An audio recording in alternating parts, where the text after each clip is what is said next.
Not only is it a big weekend for kids with the release of Planes, but parents can enjoy a night in while watching Sabotage. Jim Ferguson joins us now with both movies. Jim, how are you? I'm fine, Zach and Amanda. Good to see both you of you as well. Thank you. You know, it's Planes, Fires, and Rescue. Yes. Very exciting. Okay, and the setting for it, animated, of course, is Yosemite National Park. And I got to visit the park and interview the star Dane Cook, who's the voice of Dusty, and the director, producer, and the art director, Toby Wilson, a young, very talented guy that's from Prescott. Oh, and, wow. of course, the movie deals with the firefighters, the airplanes that put out forest fires. And he's very interesting guy, grew up in Arizona, and he's very aware of what fighting fires in our forests are like. And so I talked to him at Yosemite, and you'll see the beautiful background, I hope, with Toby Wilson. And that's got to be when you're... Well, good morning. This week, I'm at Yosemite National Falls and National Park. The falls are behind me, as you can see. What a backdrop. That's not a picture. That's not phony. It is real. Of course, I'm here, Walt Disney's movie, Planes, Fires, and Rescue. It's a wonderful animated story about the firefighters that fight those terrible fires that we have in our own state of Arizona. The one that Lakota called Heoka beats his drum with the wind to make thunder. With thunder comes lightning. And with lightning comes fire. I don't hear any drums. Shh. All aircraft, we've got a report of a wildfire. Come on, boys, let's load up! Lightning storm came through.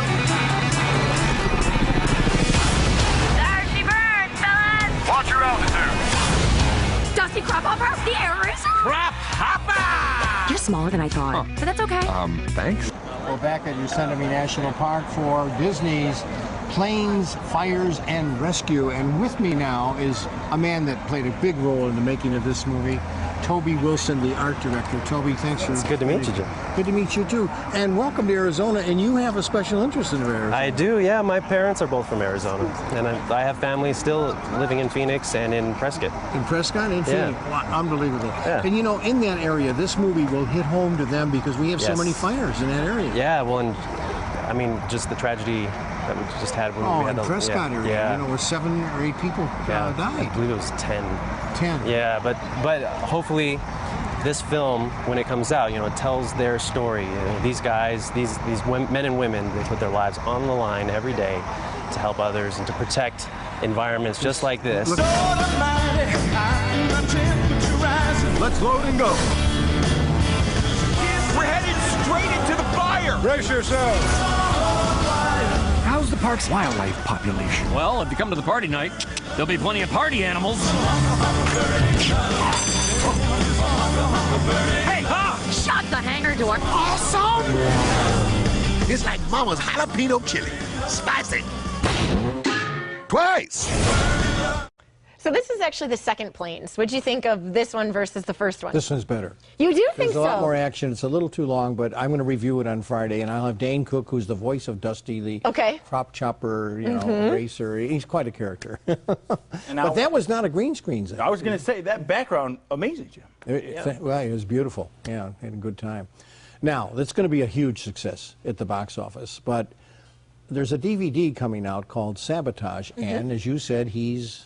Arnold Schwarzenegger. He's back. He is The back. Governor. The Governor. The governor plays a DEA agent of rogue agents that invade a cartel safe house. Wrong move, because each one of his members start to disappear.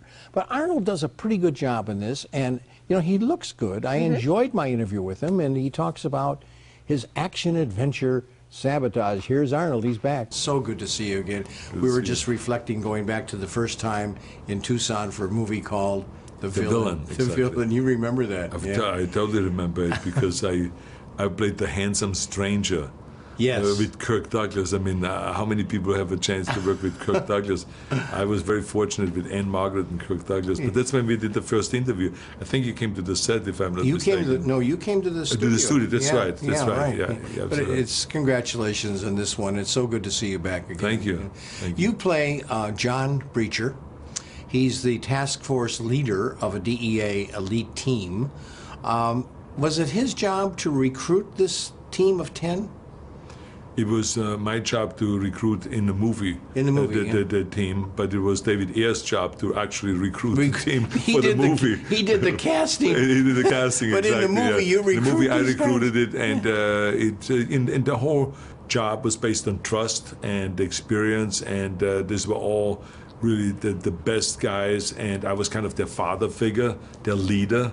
They looked up to me, but as you could see in the movie, we have gone into that world, the drug cartel world, too long that all of a sudden, you know, people started crossing that line, and there was no more black and white. It was all gray, and we don't know anymore who is the good and the bad guy here. Yeah, you can't tell the good guys from the bad guys. That's right, yeah.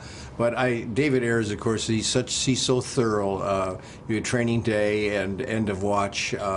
Did he push you a little bit as an actor in a different direction? I would say that David Ayer is, you know, very aggressive director. And he didn't push me a little bit, he pushed me a lot. I mean, from the first meeting on that we had, he made it very clear that even though he admires the movies that I've done and my career that I had, but he insisted that I really get into that world of, you know, the breacher, that world of this elite task force, DEA task force, and SWAT team. I need to understand their mentality. If I don't hang out with them every day and don't go down to the training a few times a week for 3 months before the movie, I would never really be able to play the character well. And he was absolutely right. Yeah. As soon as you get into that and you understand their mentality, you can, you know, bring that in and use that in your acting. Well, thanks, guys. The big Disney opening this Friday is Planes, Fire, and Rescue. I'll talk to Dane Cook, who's the main voice talent and the director and producer. Thanks, Jim. And coming up on The Morning Blend, we'll check out a talented guy that is making his art with balloons. Plus, find out how you can donate, shop, or volunteer with one 55-year-old group that thrives on helping others. That's right after this.